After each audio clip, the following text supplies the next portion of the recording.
Djaraï, on reste avec le ministre Amori Kondé qui donne un avertissement aux élus locaux et qui dit ceci: ceux qui ne se comporteront pas bien seront remplacés par des délégations spéciales. Tout à fait, il l'a dit à Kindia et c'était lors d'une rencontre entre lui qui était accompagné par ses homologues de l'habitat et de la pêche et également les administrateurs territoriaux et également des conseils communaux.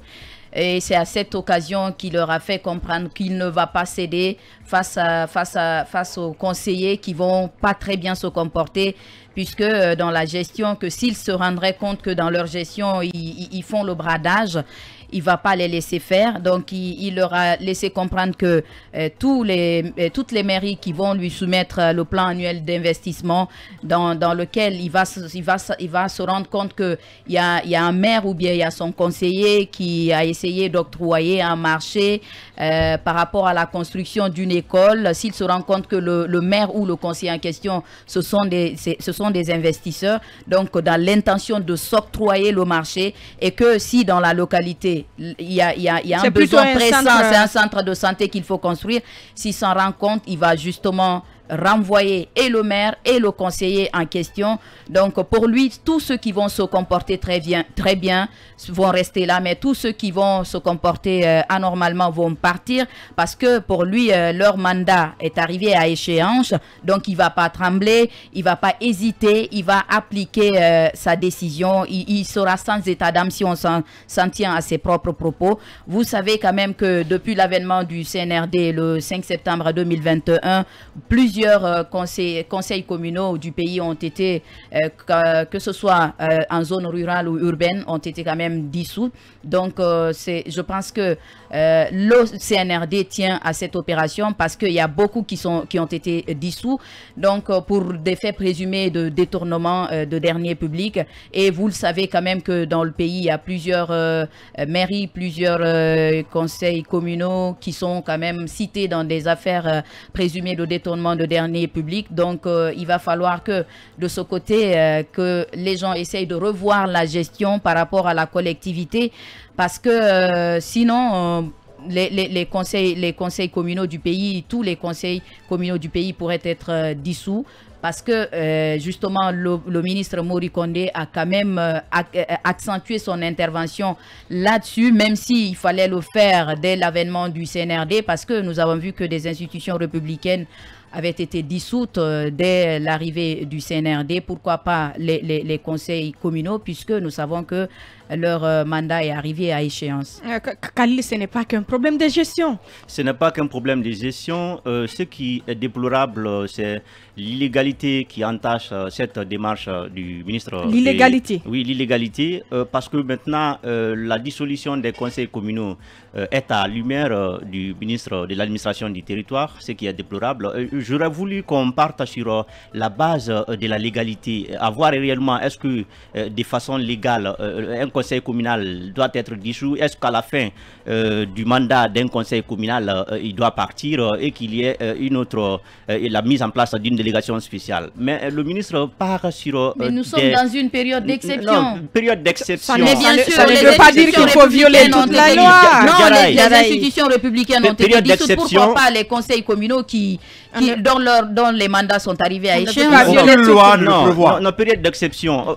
C'est ce que vous dites, c'est en contradiction. La période d'exception, c'est pas une période de non-droit. Ce que vous dites, c'est en contradiction avec ce qu'a dit le ministre, parce que maintenant, si réellement le mandat était arrivé à terme, ce qui veut dire que les conseillers communaux devraient simplement quitter. Mais quand il dit, ça, ce sont des menaces. Quand il dit ceux qui vont se comporter bien vont rester, ceux qui ne vont pas se comporter bien, il faut comprendre cela comme des menaces. Donc, des conseillers communaux sont sous menace aujourd'hui du ministère de l'administration du territoire. Donc, ils sont contraints à se plier au desiderata du ministre de l'administration du territoire. Parce que maintenant même des simples manifestations que nous sommes en train d'assister, c'est un moins de pression. On n'exerce pas sous des pressions. On n'exerce pas sous des pressions. Dans les mairies, vous êtes au courant de tout ce qui se passe. C'est gagné par la corruption. On n'exerce pas sous la pression. On n'exerce pas sous la pression. On les interpelle, justement. On gère sur la base de la légalité. On ne gère pas parce que le ministre veut qu'on gère comme ça et puis on gère comme ça. Ce n'est pas comme ça. là, le ministre aujourd'hui menace les conseillers communaux. C'est ce qui est la vérité. Et c'est ce qui revient à dire tout ce que nous avons dit dans ces studios, à dire que le ministre n'a jamais respecté la loi en ce qui concerne la dissolution des conseils communaux. C'est ce qui se manifeste clairement maintenant. Parce que chaque fois qu'il a dissous un conseil communal, il l'a fait parce qu'il le voulait. Il ne l'a pas fait objectivement. Il ne l'a pas fait parce qu'il y avait une loi qui le lui permettait. Mais il l'a fait parce que, voilà, ceux qui sont dans un conseil communal, dans une telle localité, ne lui plaisaient pas. Et bien voilà, il a pris. C'est le cas.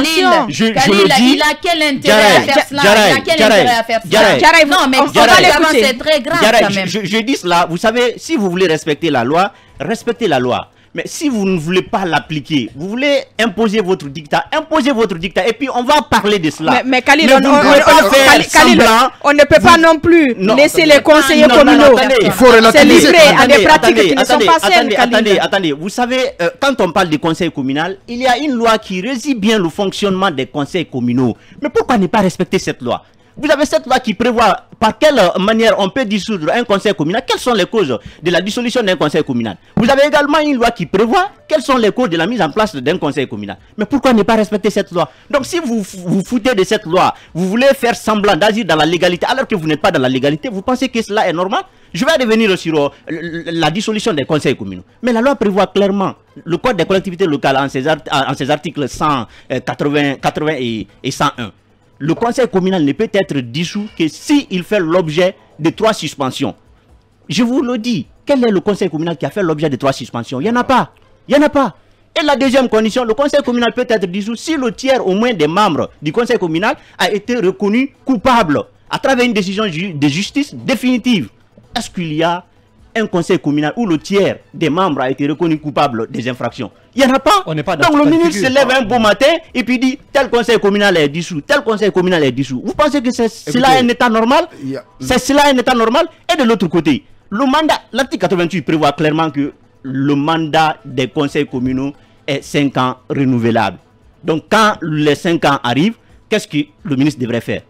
C'était de mettre la délégation spéciale en place. Mais quand il dit aujourd'hui, déjà même la délégation spéciale n'est pas prévu par la loi pour la fin de mandat. Oui, pour la fin de mandat. Je parle d'un principe. Ce qui est là aujourd'hui, c'est que clairement, il y a maintenant des délégations spéciales en place. Parce que ceux qui sont là-bas ne sont pas des élus de l'État, mais des choisis du ministre de l'administration du territoire. C'est lui qui les dirige. Donc celui qui ne va pas dans le sens qu'il veut va être carrément révoqué de ses fonctions. C'est ce qui est pire pour notre pays. Voilà ce qu'on pouvait dire donc sur ce sujet. Nous y reviendrons sans doute dans nos prochains numéros. Pour l'heure, nous nous arrêtons là.